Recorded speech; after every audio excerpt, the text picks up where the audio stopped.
Hey guys, don't forget the 2023 Street Cop Training Conference, Nashville, Tennessee, April 23rd through the 28th. You do not want to miss this. So far, guest speakers, Rob O'Neill, the Navy SEAL that was responsible for killing Osama bin Laden, Kyle Carpenter, U.S. Marine, Medal of Honor recipient, jumping on an IED to protect his platoon. Fox News host Tommy Lahren returns for 2023. Sheriff Wayne Ivey, Sheriff Mark Lamb, Sheriff David Clark, and more to come. You don't want to miss this event. We additionally have 20 of the country's top law enforcement educators giving you the best experience of your life. You will leave this event knowing more about your job and how to be proficient at the things you do, hands down, in any other event that you'll ever attend. I personally guarantee it. Don't miss out. There's a room code at streetcop.com for our room block, and room code at the Gaylord at Opry is where the event's taking place. Don't miss out on a discounted rate. The rate is from Sunday to Thursday. Put that in and find yourselves at a half-price room. Split it with a friend, but make sure you get there. You don't want to miss this event. It is going to be that good. If you trust me and you trust Street Cop, trust that you will leave there feeling like you've had an experience of a lifetime. 111, 110.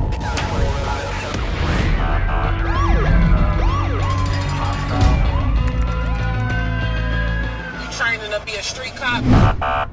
Hey guys, welcome to this episode of the Street Cop Training Podcast. I'm your host, founder, and CEO of Street Cop Training. My name is Dennis Benino, and I have with me today, a lot of you know her from Instagram and being a social media influencer. She's also one of us. She's a cop. She bleeds blue. She's cool as fuck. But Officer Ashley Smith, you can find her on Instagram. A lot of you are familiar with her. And she'll tell us today a little bit about who she is, what she did, and how she became Officer Ashley Smith. Hi, everybody. That was a great introduction. I hope I live up to everything that you said. But I am from New York. I'm a police officer here. I've been on for 14 and a half years. Got hired very young. I was 20 years old in the academy. Turned 21, graduated 2 weeks later, and I was on the road policing people that were twice my age. So I've had a long career. I've done a lot of training, and about 6 years ago was kind of when I started dabbling into social media, and, it just took off with a fitness post and then a police post. And when I say took off, it just means like other pages took my post and shared it. And I remember to this day, like I first got social media just to like look at the funny videos and memes my friends were looking at, because they would try to send them to me and I couldn't open them. And I had like a baby duck as my profile photo, and I didn't post anything. I just like looked up funny meme pages, and then I started posting just random stuff. Other pages started sharing it, and, was going to police week, started meeting people, and then got into fitness, and that, aspect took off. And now we are here 6 years later with a pretty decent sized page that I still do all my police stuff. I still do all my fitness stuff, and I do any, personal training if anyone's interested. But that's basically me in a nutshell. We'll come back to the personal training thing. And, as you talk and you're described as an influencer, when you speak, I hear entrepreneur. Yes. And there's no question about it. You're an entrepreneur. I think probably all influencers are entrepreneurs. There's no question about it. What do you think the one variable of you having success as an entrepreneur / influencer has been? I would say, honestly, like the success that I stumbled on with this was completely on accident, and it was not intentional. I did not know a lot of things going into it. So, when businesses, for instance, started reaching out, I didn't understand it. And in the beginning, I got taken advantage of actually a lot because, companies would send me stuff and I would do all these posts for free. But I didn't know at that point. I wasn't an entrepreneur, I would say, at that point, because I didn't understand it until actually one of my buddies who owns a company reached out and was like, hey, listen, like, you're my friend. So I want you to know, and I want you to understand that, are you doing anything in exchange for like these posts? And I was like, I don't even know what that means. Like, what are you saying? He's like, well, he's like, value your time, value, the effort that you put into these videos. Like, you start monetizing. And I'm like, again, I don't know what that means. Like, I'm a dumb cop. I just go to my job and get my paycheck. Like, I don't know what any of this means. And then when I started kind of like taking a step back and being like, hey, yeah, like I would love to work with you. But, I think I need like a little bit of compensation for it. At first, like some companies were like, what? And I think kind of, and, you can correct me if I'm wrong. I feel like the real entrepreneur / influencer time like took off kind of like 5 years ago, really. It wasn't really a thing when I first started. So when companies are like, wait, what do you mean? Then I was kind of like, oh my God, am I being rude? Like, am I asking for something like that I shouldn't be asking? So it grew very organically. And I just started kind of like sticking up for myself, saying, you know what, I see other people that are monetizing, so I will start doing it. And I will tell you, and you know this specifically, I do not align myself with anything that I don't support. So meaning if I look at someone's product and I look up reviews and I see who has it, I get it sent to me first and I use it first. And then like I'll get set something and you might not see it for a month or two because I would like my own personal opinion behind it, because I'm not going to push out anything that I either don't personally use or don't personally believe in. So that's really kind of how it all unfolded. I think what you do is you show up nonstop and you're consistent. And I probably would guess correctly and say that you probably see a decrease in your algorithm a little bit when you don't, because I do the same thing, right? If something is neglected and you're not showing up consistently, the momentum that you've earned and gained starts to dwindle and diminish. It does. Yeah, no question about it. Yeah. And so that's another thing, again, that I've also been trying to understand, because I am very naive to some of that stuff, is that I didn't know, I didn't post every single day. I was never a poster every single day. I would just, again, organically post like, oh, cool. I feel like I'm kind of looking good today at the gym. So like I'll post something. Or like if a business, I had a contract with them, I'd obviously have my posts scheduled for when within the contract, because I always, follow those as well.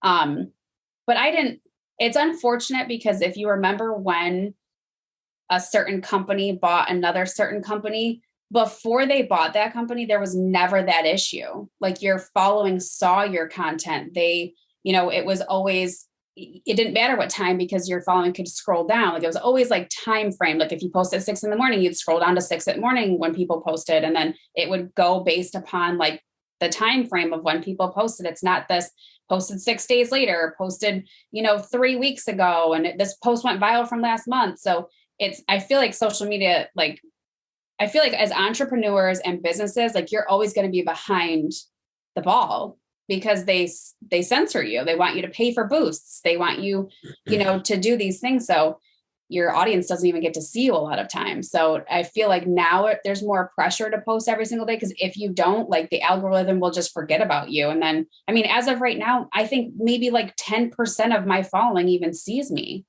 which is unfortunate, because then I'm like, well, do I fall to the pressure of like paying to boost a post? And I'm like, well, that kind of sucks. So just social media overall, and especially after COVID, the algorithms change so much that by the time you learn what the new one is and what to do, you might as well forget about it, because the algorithm changed again. And it's like, man, that's unfortunate. Like social media has kind of like turned into this. Well, part of the game of any kind of entrepreneurship is like understanding how the game changes constantly and being on trying to ride that wave. For me, right. It's actually a great time, because the metrics and the math are something that's gone to the back burner, and now the creative is the variable to success. So you have to have art more than ever. And yes. We see that. We don't have we have some production abilities here. We have a whole staff of videographers and video editors. One thing is that you can't duplicate some of our creative shit. I did one yesterday. It's going to go out on TikTok. and it's going to go on today. I actually almost know when something's going to go viral. Sometimes I'm surprised when something doesn't, but my strengths and what I'm able to do now, and I'm sure that you feel the same thing, the rewarding of the creativeness. And, unfortunately, that's the game of entrepreneurship. It's a game of being a social media influencer, or a hybrid mixture of it.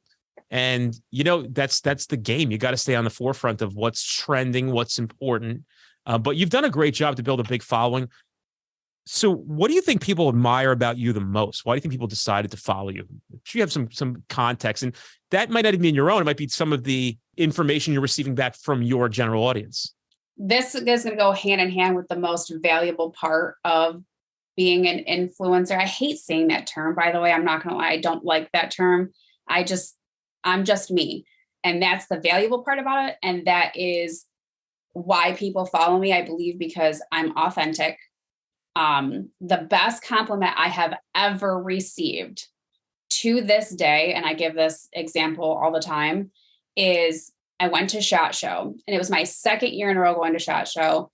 And these two gentlemen came up to me and they're like, "Hey, Officer Ashley Smith, can we get a picture?" And I'm like, "Absolutely." Now, meanwhile, it's a very humbling experience to have somebody even recognize me, let alone want to take a picture with me. Cause like especially when it first started, I'm kind of like, well, why do you want to take a picture? Like, I don't even like what makes you, want to take a picture with me? Like, I do not consider myself a celebrity. I hate that word too. I think it's stupid. When people are like, oh, you're social media famous. I'm like, I don't really look at it that way. I'm just like being me. I love when people follow me. Of course I would love, like anything I could do to make someone smile.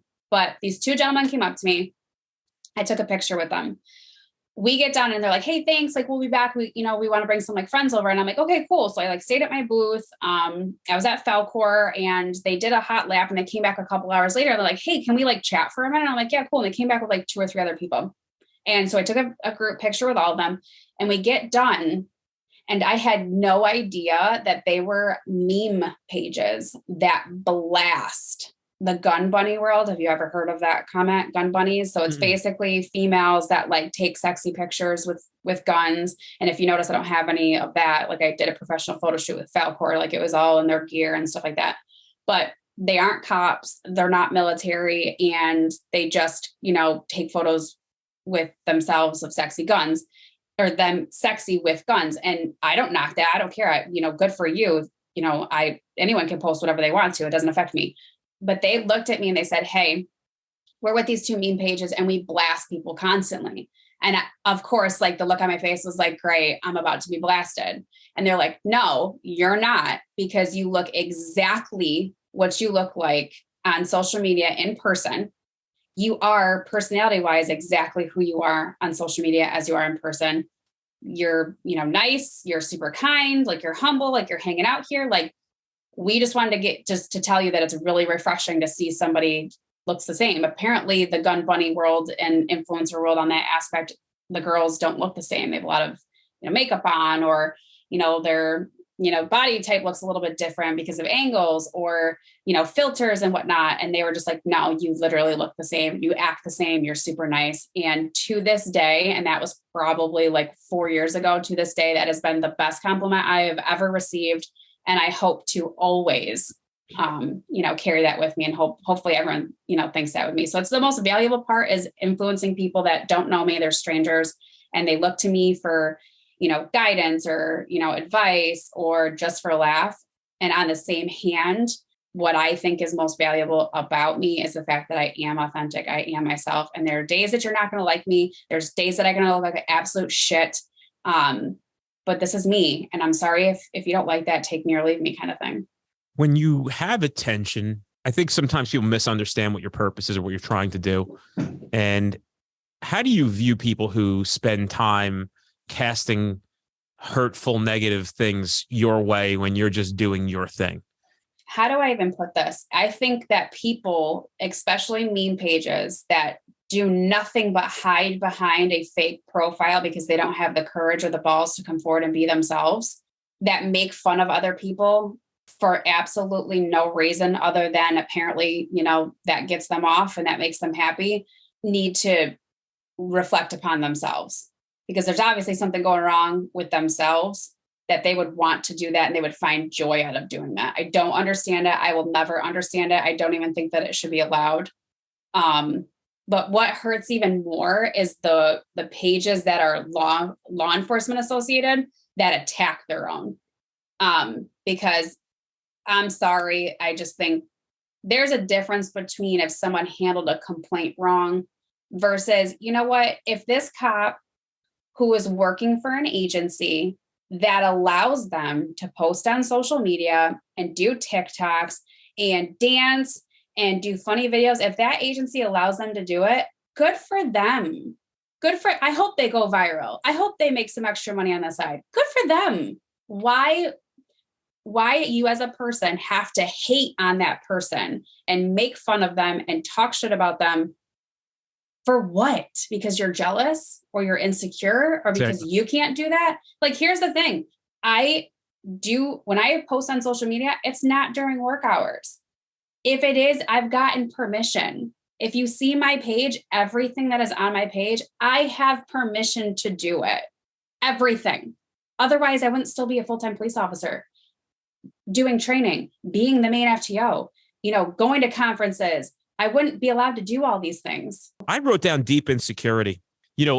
when you try to do something that's better for the world, whether it be entertainment or informational, whatever it may be, for a good cause, people have to anticipate. That's probably what holds a lot of people back from their true potential, is the judgment of other people. Yeah. And it takes some skill level to get to a point where you're just going to understand that comes with the territory and recognize compassion for those who spend their day trying to chop down other people. I say in class now, I'm like, hey, I'm a fucking TikTok cop. So for all of you in here who want to break balls about guys and girls on TikTok, you say what you want, because I got to tell you, we have grown our space, our company. Now in class, out of 100 guys and girls that show up, I'm like, who knows me from TikTok? I'll get 8 or 10 people like, yeah. I'm like, have you guys seen me on any of the platforms? They're like, no, just TikTok.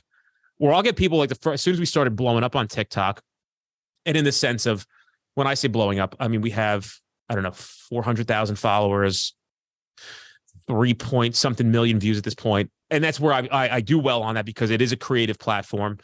I've had people showing up in the beginning when we started doing some TikTok stuff, and people were like, oh, fuck, dude, you're the guy from TikTok. And I'm like, why are you here? They're like, they sent us to this. I didn't even know that I was coming to see the guy from TikTok. And I'm like, oh, cool. Now it's very interesting, because what happens sometimes is people are like, hey, dude, I'm not a cop, but I watch your TikTok stuff. And I'm like, oh, really? Like, yeah, you're fucking good. I'm like, oh, well, thank you. I appreciate that. But it's such a humbling experience to have put something out in the world that maybe you were even uncomfortable putting out, but you did it anyway, and it meant something to somebody. And so much so that if they see you, their thank you to you is getting a memento of you being with them and meeting somebody they admire. And that's really fucking cool. It is cool. Like, and here's the thing. I don't do it like, oh yeah, people are coming to take my photo. Like, well, who I do it as, oh my God, that's so cool to meet you. Like, that's so really great. Like, thank you for coming and take a photo with me, because I get to meet you. And that's honestly the best part about my job, is meeting the public. Like, I love my job because it's something different every day, and I get to meet new people every day. And you know, it might be the worst day of their life, but I'm there to try to help as much as possible to turn that around and not make it, you know, be the worst day of their life. So that's what I feel like when you're doing social media stuff and people want to come up and talk to you, meet you, I would love to, because I would like to meet you. Like, I'm just as honored to meet you as you are to meet me. And that's kind of the way that I look at it. I enjoy it tremendously. I really do. And with all humility, I really enjoy it. I love meeting everybody. If you see me, please don't be apprehensive to walk up and say hello. It means the world to me, especially if we've impacted your life professionally. And we get that all the time. And guys are so excited. And I do everything I can to spend time with people. Time is limited. The gym became a very interesting, and I'm sure you could experience this too, because who goes to the gyms? Cops, right? Yep. So did I ever send you pictures of my home gym? I think you did. I think I was pretty jealous about it, actually. All right. You can come over and hang out one day. Bring your quad. We'll go into my shitty little trails by my house. Are you sure? I don't want to make you cry after with your tiny little quads that you have. That's one of the razzes right now. A guy wrote on Instagram like yesterday, he's like, oh, something, not as skinny as your legs though. Oh, I didn't even know happens all anyone the said time. that. Also, it's a touchy subject. My bad. My apologies. I take it back.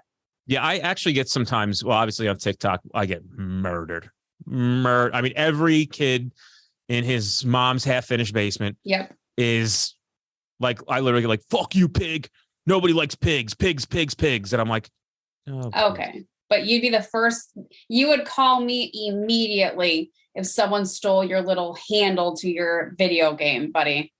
Bro, listen, what Street Cop Training is doing as a company, and what our motivation is, what our goal is to uphold and support the Constitution. We are trying to make sure cops don't violate the Constitution, because guess what? Cops violate the Constitution, and it's not intentional. It's unintentional. It's due to a lack of training, right?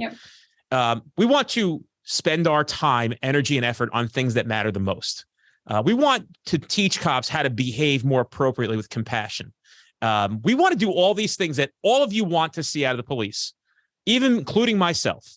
Right? I still wear a sleeve of embarrassment on one of the things that I've done in the past, but two of the things I see. There was one that came out a couple of days ago. It's embarrassing. It gets sent to me nonstop, and I just keep writing people like, it's embarrassing. Do I feel bad for that girl in that video who's now going to get clobbered forever? I feel bad for her. You know why? Because nobody ever told her, you can't do this, right? She's been doing it for so long, been told it's okay. And when she got caught, and it gets nothing, it's about forcing somebody to identify themselves, right? It's not like she was like moving cocaine for the cartels. And the guy's like, I don't have to. And she's like, yes, you do, because I'm encountering you. He's like, but there is no crime. And she's like, it doesn't matter. Somebody called. And he's like, no, that's not how the Constitution works. And she's like, that's ours. Do you want to go on handcuffs? Right. And I'm like, oh my fucking God. But I look at this and say, okay, I have to take a neutral position. The neutral position is she didn't mean this. That's what she thought she was supposed to do because she went to an academy where for fucking 29 hours, they swung a stick at a bag and went, get back. Literally. Stop resisting. Stop resisting. So why did nobody tell anybody at the academy about Hybel versus the Sixth Circuit Court of Nevada, Humboldt City, right to identify statutes, states that have the laws, if you're one of those states, when you can compel identification, what to do if somebody's auditing you or somebody, so people have to know the first thing that we have to have in order to identify something. The first place we have to start is, did an offense occur? Whether it's a motor vehicle offense or a criminal offense, did an offense occur? Somebody calling in somebody who's walking on the street with a mistaken gun and it's not a gun, it is over. That reasonable suspicion for detainment, albeit very rapid, very quickly, once you've established that no crime has been committed, that person must be then released. That has diminished very quickly. That was the circumstances. It's very different than a burglary. Like now you got a detective going down, look at the burglary. You could hold this guy while you're waiting to investigate that burglary. It's a different kind of detention. But once that's over, it's done. We're moving it along from that point forward. Have a good one, sir. It doesn't matter if you think he has a warrant. That's not how the fucking game's played, right? You want to get that guy. You want to get his identification. You shouldn't be vindictive, but a more appropriate way would be wait at the next block if you think he's got a warrant. Yep. Maybe he'll walk against the crosswalk sign and violate pedestrian traffic code. Now you're legally able to compel identification. Now you have legal constitutional footing to stand on to do this. And so while we do our best to try to make this thing better, and one of the few groups that are trying to make things better, it's very interesting that the people who hate the police and want different police will criticize our work. But the reality is they want to get rid of the police. They just don't like the police. I don't spend time with those people. There's no point. Somebody said something to me years ago. It said, you can't make sense to a crazy person. That goes a long way for a lot of people, right? You're talking to somebody going, I'm trying to make sense here, blah, blah, blah. Wait a second. This person's crazy. See, I don't truly believe that they want to get rid of police. They just don't want police to handle certain incidences. Because I've watched numerous videos. I mean, we watched, crazy rioting videos where as soon as somebody was injured, they said, call 911, call the police. Because you remember from a tiny, tiny age when you're growing up, what do you teach? You teach your children, if anything happens, call 911. This is how you do it. So it's ingrained in everyone that if there's a problem, to call the police. I truly wholeheartedly, and maybe I'm naive or maybe I'm just trying to still see the light. I truly don't believe that they want to get rid of police because we've seen what has happened in certain states where they have tried to, or at least diminish a lot of, the police agencies and their powers and stuff like that. Crime is up 300% in those places, New York City included. I'll come back to New York City in a minute, but I don't feel like they want to get rid of police. I just feel like they don't want them to be involved in certain things. And especially when it comes to criminals and petty crime, they don't want us to be involved in stuff like that because it's just to them petty crime. Although petty crime, there's also still a victim and that victim still wants us to be there and to take care of it. So when you're weighing your options, well, I don't really care if you as a criminal don't want me here because I have law-abiding citizens that do want me here. And, 9 times out of 10, they're the ones that pay my salary. So they want me here. They want me to do my job. And that's what I'm going to do. And I'm going to maintain that hope. I'm going to maintain that optimism and hope that, they never do want to get rid of us because that would literally just be complete chaos. This world would be over as we know it. I don't think they'd ever get rid of us. I think this is a failed experiment. I think the actual solution would have been overfunding the police. And let's face facts, majority of politicians have really no interest in sticking their neck into public affairs in the sense of public safety. That really isn't their what they're supposed to be there for. And I will say this, that I have had experiences with reporters, and I'm going to say that some of these people really hate the police. They're disillusioned to the world of the realities of things. I don't think they've ever been a victim.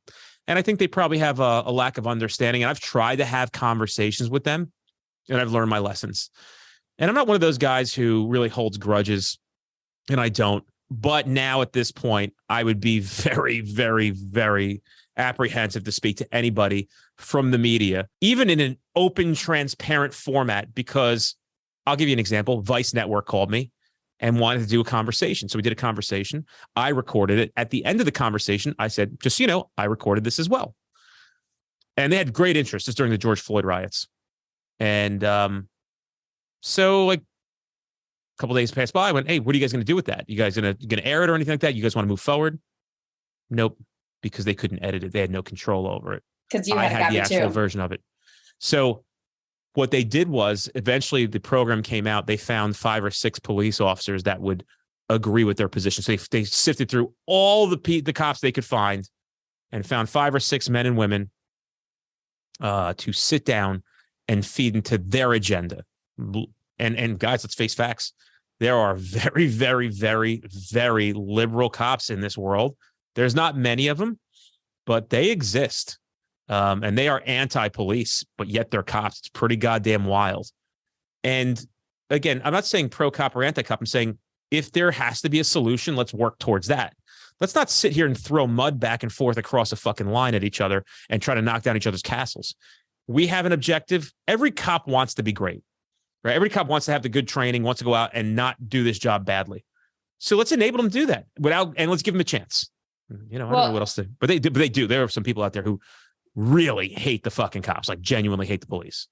Which is so funny because I'm going to tell you again, if anything were to happen to them, they would call 911 for us to respond. You're going to sit here and tell me if they were robbed at gunpoint and their purse that contains their rent money that, you know what, rent in New York City went up to $2,600, a month. If they had an envelope with $2,600 in it, their precious cell phone, a USB drive that had their brand new story that they just completed, and they always keep that with them because they can't keep it around because it's unsafe to keep around other people, and they have a tablet in there, and they just got robbed by gunpoint. Are you going to tell me, like dead ass, look me in the fucking face and tell me that they're going to go home and be like, well, that sucks. I'll go back to work tomorrow. And well, I don't have my story now. I don't have a backup. I don't have a tablet now. And I don't have a phone and I don't have my $2,600 rent. You're literally going to tell me they're not going to call us? There's no way. We are an insurance program. We are an insurance company. You might pay for us for your entire life and never use us once. Well, guess what? You do the same thing with your phone, your car, your house. You pay all those insurances and you might bitch about it, but you still pay them because you have to. We are an insurance company for if you ever need us. And some people need us every week because I go to the same damn houses every week. And then some other people may never need us, but they know that they have us just in case. So those people that are anti-cop, they will still call us. And guess what? I will still respond. Agreed. And one of the people that I spoke with, the only time I ever spoke to somebody, he was a father, and I tried to make a point to him. And he was unreasonable. There was no talking. And I realized that it really became a real piece of shit. He's a real sneak. And I know that if one of his kids started choking, the first thing he's doing is calling 911. And let's face facts. We know that who's going there first? It's the police. We're going to get there before the ambulance does. We always do. It's rare. It's a rare day that the ambulance gets there before the cops do.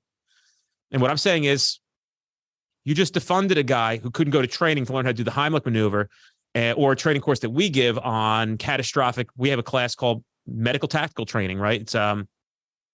It's for police officers to respond to significantly injured victims, because in an 8-hour program, we can't get you down to everything that you could possibly do. But here are 5 significant injuries and how to treat them. And this is a life is hanging in the balance moment. And if you intervene and here's all these things you can do, if this isn't working, try this, get them warm, 2 tourniquets. People think 1 tourniquet, 2 tourniquets, have 2 tourniquets, all this stuff. Mass casualties, think about these things. But now because you've pushed a defund movement, we don't have training on that. Kid got into an accident and has a significant bleed, but there's no money for training because you defunded, took $1 billion away from the NYPD. We could have saved your kid's life, but you pushed an agenda that that prevented us from. The agenda should have been pushed just the opposite, double the money. Let's double down. Let's put some people in charge. Let's have some accountability. Let's get some good training. And I think that the pendulum, one, I know is swinging back already.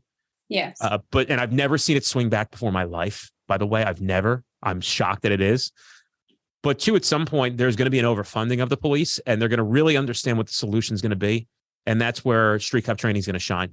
And other companies as well, because they're going to say, well, we gotta fix this, right? Enough pandering. There's been too many issues. We got to give these men and women in blue what they need to do this job. Who does this? And we're going to go, we do. We do. Well, so my question for you is this. What other profession only trains as soon as you get hired and they're done after that?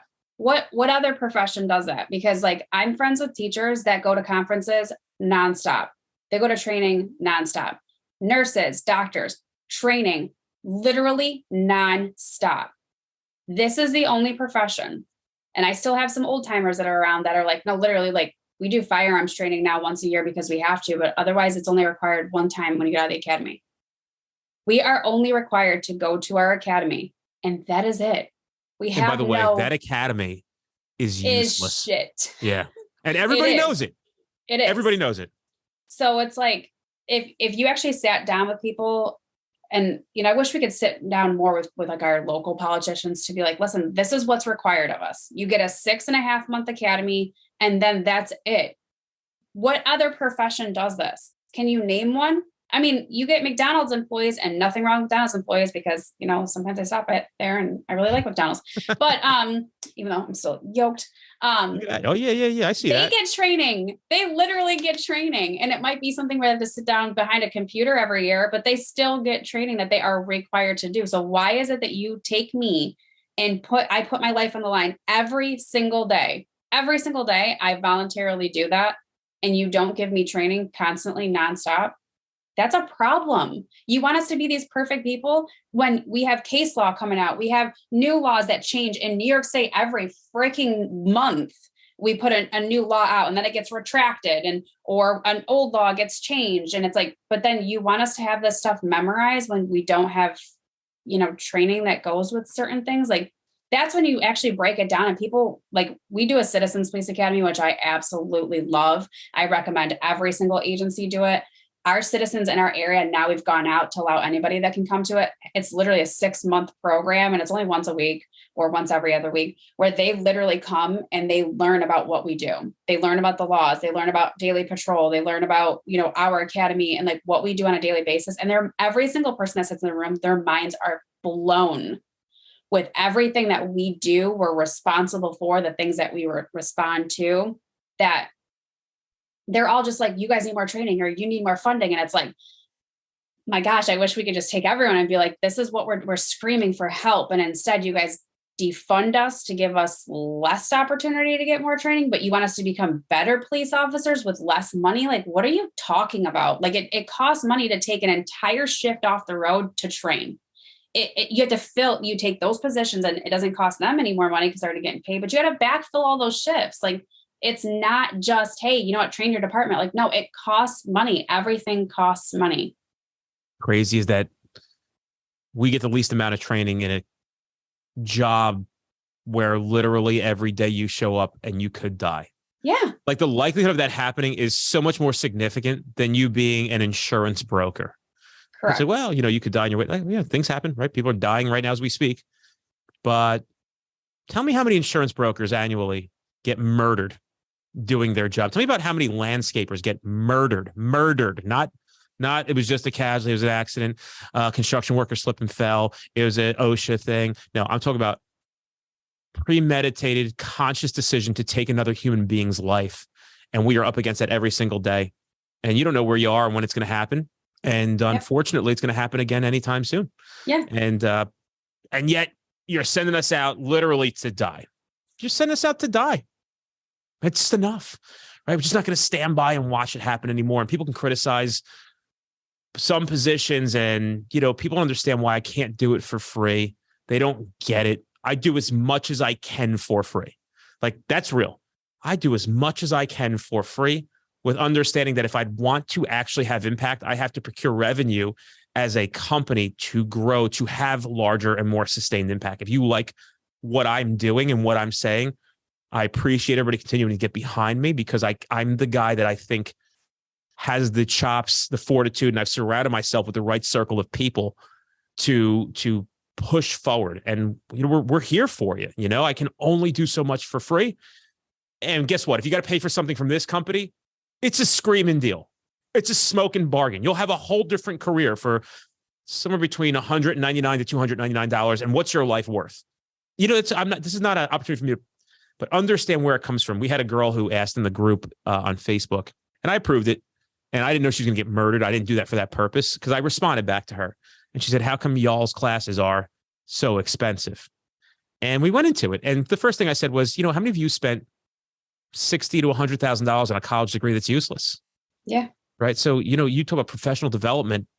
I always tell people, you spend $1,000 at this company on 3 classes or 4 classes that you think are important, or 5 classes, you'll have a whole different career. You'll see things differently. You might hear something in one of those classes that say, I'm going to be a different type of cop now. Yep. And that's important. And people don't realize, it saves you the headaches of civil litigation, physical discomfort of being injured significantly or killed. 3, outside of civil litigation, confidence, know-how, burnout, psychological, understanding what other people are going through. We're trying to be a lot of different things and wearing a lot of different hats, not just a training company, but your bigger brothers and sisters and people like Ashley Smith sitting here telling you the same thing. Like, hey, we're like you. We're just been here longer. We have some more answers for you, and we know we can make some solutions and some changes, and we're all on the same page, Absolutely. Is there anything else that you want to discuss before we leave today? Just tell people where they can find you. I think it's just, the only thing I would like to just get across, and I know I mentioned this earlier, was our job is hard enough the way that we're doing it now. Brothers and sisters in blue, don't make it any harder by bashing your fellow police officers. If they want to be a TikTok cop, let them be a TikTok cop. If they want to post up, feel good videos because maybe they lost weight and they're about to do a show, which I do shows. So let them do it. Let them live their, the whole point behind social media was to be able to post up your life the way that you wanted to. Let them do it. Don't make it any harder on themselves than it already is. And on the flip side, because this is very important that I want, everyone to start acknowledging, mental health with social media. Don't go for likes. Don't go for views. Don't think that you have to post every day. Don't think that you have to be like other fellow influencers, law enforcement or not. Post because you want to. And remember that people post what they want you to see. So their life may look really, really perfect, and it's not always going to be perfect. That's why I said I harp on people being authentic, because I post the good, bad, and the ugly. Love your fellow brother and sister. Let them post what they want, and just have each other's backs. Like we're talking about street cop training, go to trainings, try to get as much training as you can. Don't be complacent. Please don't be that person that sleeps by themselves behind a freaking building because of ambush. And really, that's it. Just take care of one and each other. Watch your 6 always. And you guys can find me. All my socials are Officer Ashley Smith or OFC Ashley Smith. So I'm on Instagram. I'm on TikTok. I just started a YouTube channel, so bear with me. I have no idea what the hell I'm doing. I'm on Facebook, Snapchat, Twitter, but that's where you can find me. And if you guys need any fitness advice or anything like that, I am always also there for that. I have been trying to get you on this podcast for a long time. I don't know why you made me wait. And I have to tell you that this went way better than I ever thought it would go. And because you've exceeded my expectations of what I thought this conversation was going to be, because you got really deep in what a gift it was today to hear some of the things you said and some of the topics we've never touched upon about what you just said. It was very, very well said. So I'm proud of you for showing up and saying that and taking the opportunity of having some of this exposure and this attention to push a wise agenda and a heartfelt agenda. And again, you can meet Ashley April 23rd to the 28th, Nashville, Tennessee, the Street Cop Conference. You're listen, like, I'm going to have to put in for vacation time for this. You've already promised so many people. I promise you, I'm going to hook it up when you get there. Like, we'll hang out. You'll roll with everybody else. Like, there'll be people that are coming that you didn't know were coming that are well-known social media people. Like, I have all sorts of cool shit. I promise you at the end of the week, I fucking promise you, I never promise anybody anything. You were going to say, I'm glad I came. This is really amazing. Okay. Are you coming? Listen, I have a ton of vacation time. If I can absolutely swing it, I will be there. Fine. That's fine. I need details. All right. I'll see you later. Bye.